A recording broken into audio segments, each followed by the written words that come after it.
Hello, I'm Erica English with Entergy Communications. A second wave of Entergy Texas crew members left Tuesday morning to help assist with restoration efforts following Hurricane Sandy.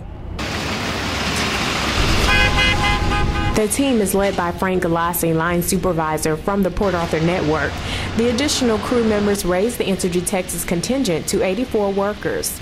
We're used to it down here, those folks up there are not, so probably a new experience for them.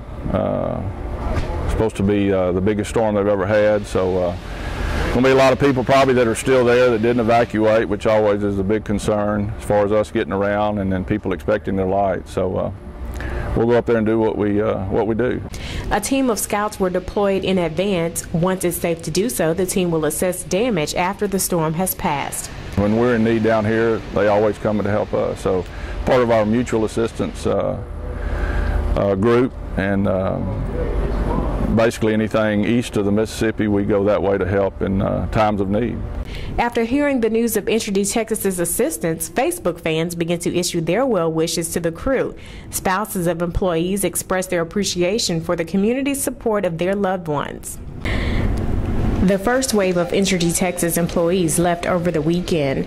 The additional workers will join them, bringing the Entergy Corporation total to more than 850. Mainly for the first 3 days it'll be driving safety, and then once we get there and assess the situation there, we'll try to identify all the hazards and mitigate those hazards to the best of our ability.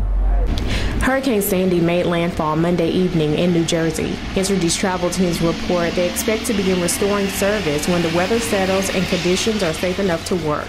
I'm Erica English with Entergy Communications.